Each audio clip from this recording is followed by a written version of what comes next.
everyone, and welcome back to our last episode of season 2, and this is episode 12 of Coffee Chats with my bro.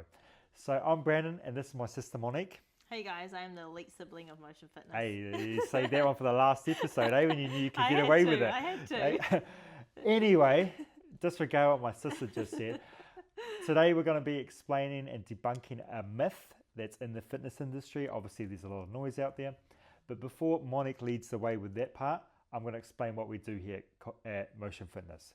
So we help our clients get in the best shape possible through our training and nutrition programs that are all done online. That way we can work with our clients anywhere in the world, and we give them the support and the tools that they need to get to the results that they're after. We offer support and guidance through coaching them and working with them to help get through any roadblocks or any distractions that have stopped them from getting to their goal in the past. So that's what we do here at Motion Fitness. Anyway, I'll lead it over to you, Monique. So as usual, what we're going to do is debunk a myth on this episode, and the reason we're doing this is just to provide as much clarity on this topic as we can, because it is quite a popular one, so I think it's going to be a good one. So the myth that we're debunking is ketogenic diet better than a balanced diet.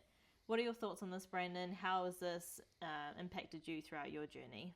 So when I was at university, I did the ketogenic diet for about, I think it was 6 weeks as part of a paper that I was writing. Yeah. And look, I got good results.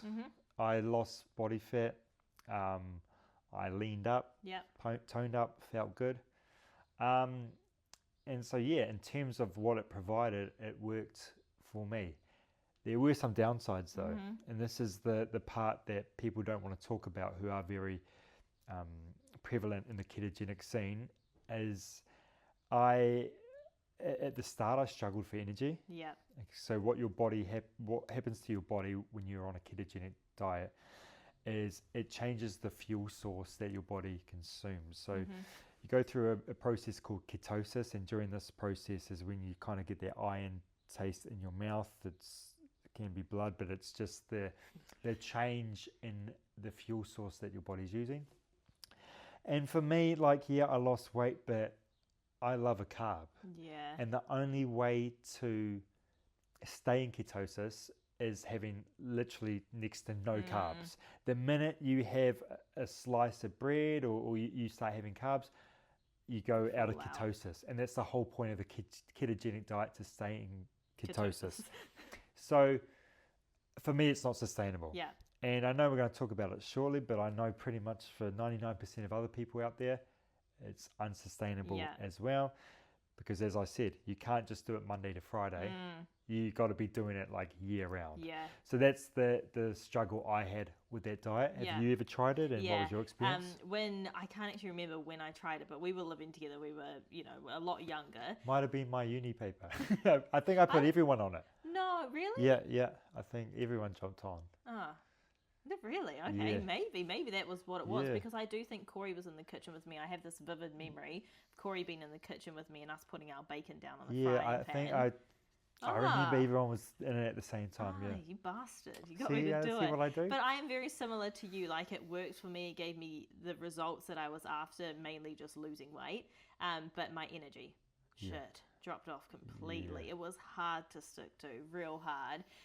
And that touches on it's not sustainable, and that's what we're massive on with our nutrition plans that we give, is the 80-20 approach that we follow, and mainly having the whole foods and nutritional dense foods, and then the 20% of the time having the things that our clients enjoy. So it wasn't sustainable, and it wasn't realistic for me to stick to, and so I didn't stick to it. And I think that's probably something similar to what our clients go through.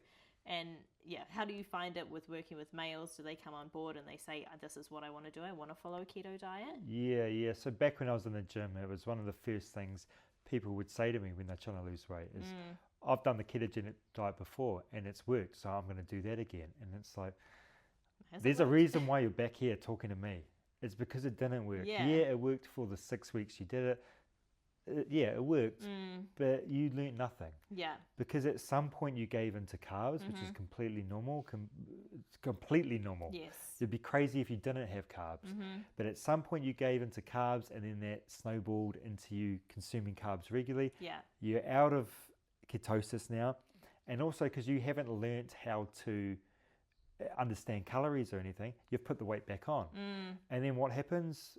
6 months go by, you get back on the keto diet, and it's just a vicious cycle. And it's a restrictive diet, and this is what we're big on here at Motion Fitness, is there's no restriction in anything that we that we coach. Nothing. We want to teach you can have all the foods that you currently eat, but when you understand the moderation and the calories, you can still get to your fitness goal consuming those things. So that's one thing I want to say to people that might be thinking about doing the ketogenic diet to lose weight. Yes, you're going to lose weight, but if you actually wanted to keep the weight off, don't go down that path.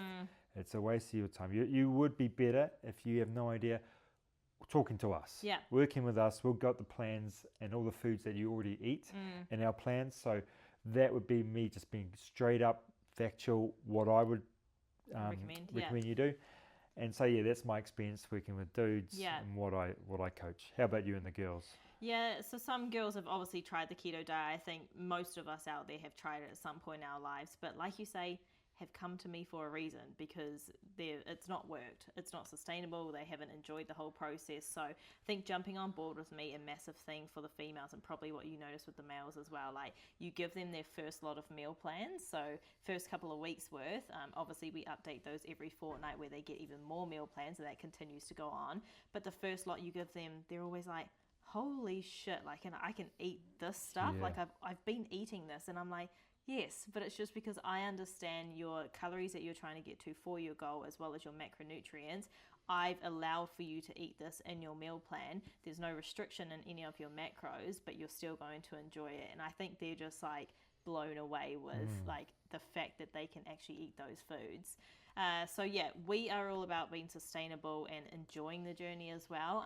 And I think even when our clients do decide to, leave us because they've got to their goal weight and they've learned everything, that I have no doubt out there still continuing on with the practices that we've taught, because they have the understanding. And I think that's a lot of it. It's just a lack of knowledge for a lot of people out there.